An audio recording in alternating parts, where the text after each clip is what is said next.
over 6 years after the release of Skin Game, Peace Talks is finally here, guys. And apparently, people want to hear some non-spoiler thoughts. So let's do that now.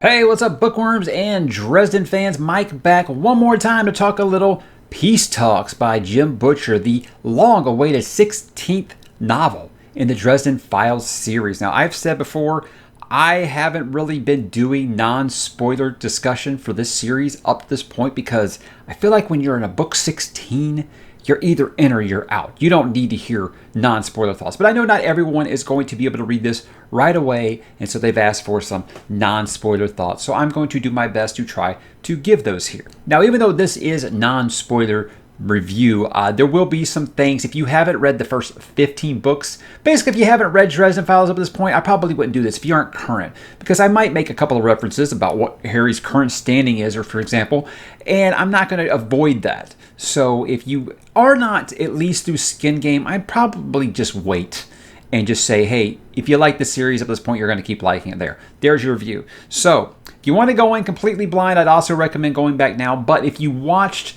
that trailer that, God, what was her name? Priscilla Spencer, I believe. That trailer that she made for Peace Talks. I'm not going to talk about anything in this review that you didn't see in that trailer.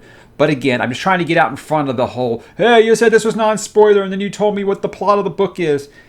If it's on the back cover of the book or it's in that trailer, I'm going to talk about it here. So again, there's your warning. Let's get into it here. I was lucky enough to receive an advanced reader copy of this book from Penguin Random House in exchange for an honest review. So I want to tell them thank you. It's very, very awesome of them. I know that has created a lot of frustration for people who waited 6 years, and I got to read it basically the day after I finished Skin Game. So again, not a flex. I'm very grateful, and I'm very thankful I was not have to do that. And I'm going to go ahead and call that karma for, I've been reading A Song of Ice and Fire since the year 2000. So there. I paid my dues just in a different series.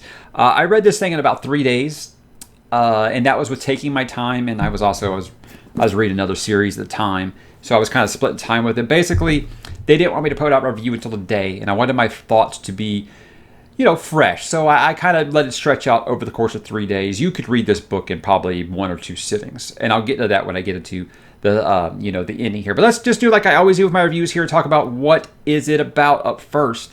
Okay, now the plot of this is, and this is straight from the back cover. When the supernatural nations of the world meet up to negotiate an end to ongoing hostilities, Harry Dresden, Chicago's only professional wizard, joins the White Council security team to make sure the talks stay civil. Meanwhile, his half-brother Thomas finds himself in hot water again, and Harry has to juggle trying to help him while also not forgetting his duties as Winter Knights and the laws of the Unseelie Accords. Also dealing with the being back in his daughter's life, working on a relationship with Murphy as she heals from her wounds from the last book, and tension among family members, and a new major player on the scene makes this one of Harry's roughest weeks yet.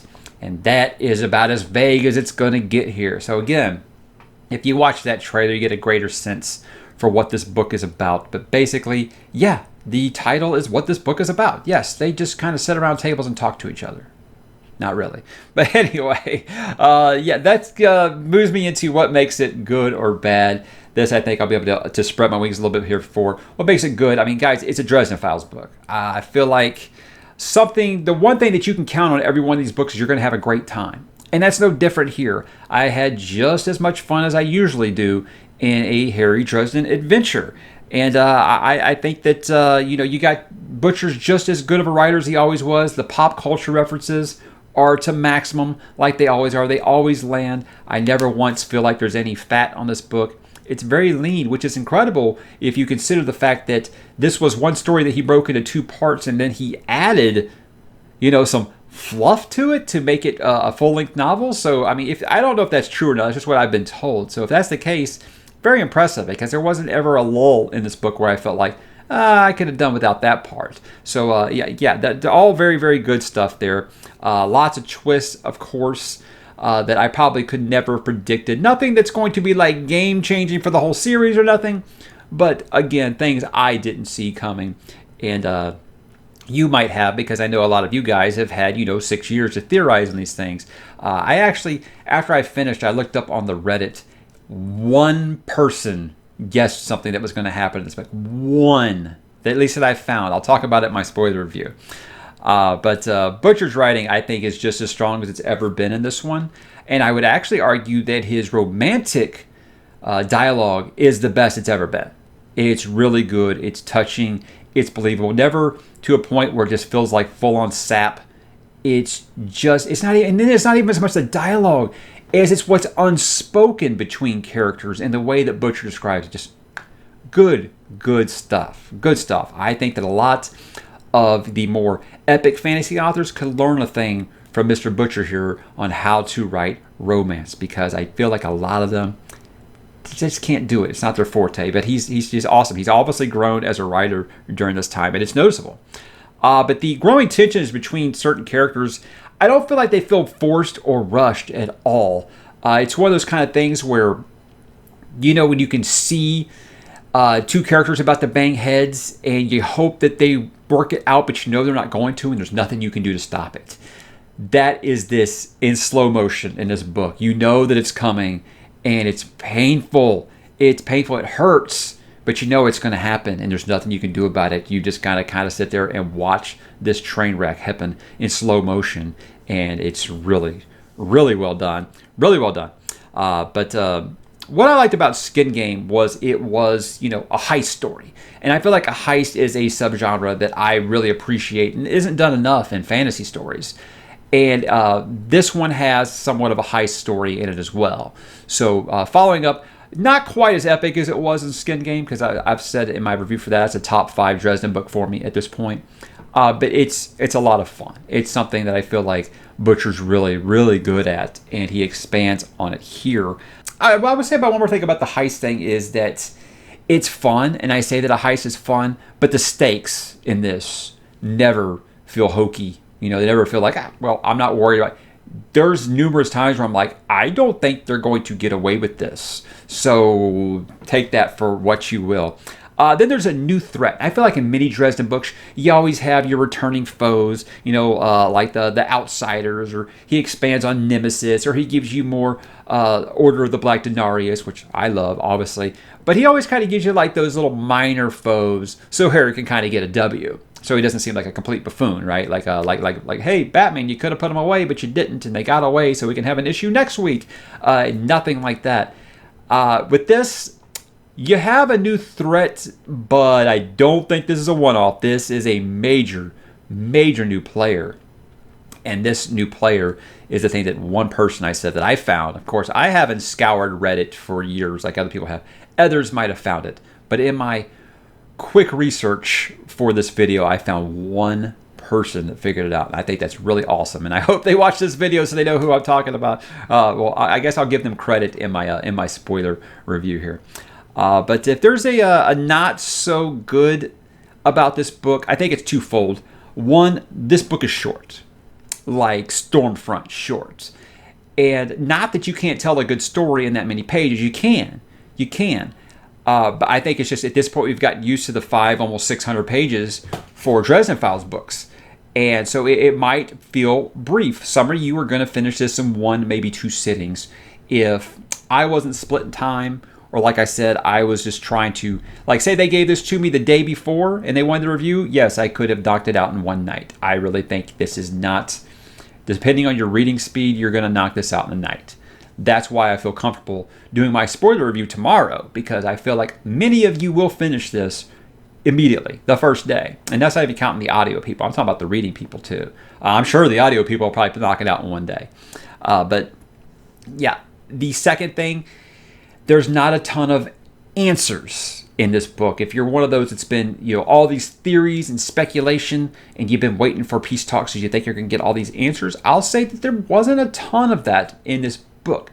However, both of those things I just mentioned, I don't really consider them a bad until I see the second half of the story. What is Battleground 77 days away now? So I don't think that I feel obviously as bad. You got to wait that little bit instead of waiting 6 years. Waiting 77 days, it feels like you got the mid-season finale, of a TV series. You got part 1, and then, hey, we'll be back in May sweeps to tell you the rest of the story. That's what it feels like. It's closing it enough that it feels like, okay, I've got these questions, but it's not like the ending of Changes or something here, guys. You aren't going to be like, oh my God, when you close a book. You're not going to be upset. You're going to be like, oh man, shit is going down, right? So I don't find either of those negative until I hear the second part of the story. It's kind of like when I talked about The Gathering Storm and Towers of Midnight when I did my Wheel of Time stuff. Is like I felt like part 1 of a story. I needed part 2 before I could judge it fairly. So I'm not ready to call either one of those a bad thing. And the last part of my review format is why you should read it. I don't feel like I need to sell you at this point on why you should read it. Read it because it's a Dresden Files book, for one. And 2, you guys have been waiting forever for this book. Okay? If you're worried that the reason that this book took so long is because Butcher lost it, don't. Butcher had real life stuff come up. This isn't a George R.R. Martin thing here. He had real life problems come up, and he wanted to take care of those. You can research that on your own and find out what happened in his life. I feel at this point it's kind of common knowledge amongst Dresden fans. It was never a struggle thing for him. He just liked to be in the right place when he was writing, and I can respect that. I feel like that of all those authors, him and Martin and Rothfuss, to a lesser extent Lynch, because I know he's went through some shit too. I can understand why he took the time that he did. Plus, he put out like 1 book a year for 15 years straight. I'm going to give him some breathing room here. But he's every bit as good of a writer as he was beforehand. And in many cases, like I mentioned earlier, I think he's better. He might be better. I think that's pretty much it. You're going to be satisfied, but you're going to be left wanting more. That's really all I can say. Look for my spoiler review tomorrow. Will be up 10 a.m. Houston, Texas time. I said I felt like giving it at least a day. Felt right. What I've said about spoiler reviews is if you don't want to be spoiled, don't watch it. It's really that simple. I'm not gonna take blame for that. But I wanted to have that there for the people who want it. It's something they can always go to at a later time. So I figured I'd give it like a day and just get this non-spoiler one up first for people who are excited. They have to go to work. They can't read it until they get off work that day or something. They just kind of want to hear some initial thoughts. You're going to be happy. Let's put it that way. You're going to be happy, but you're going to, I don't want to say not satisfied. You're going to be satisfied, but you're going to still be hungry. You're ready for the second course. That's the best thing that I can say about it. I gave it a 4 out of 5 on Goodreads. Take that rating system for what you will. Mine is very wonky.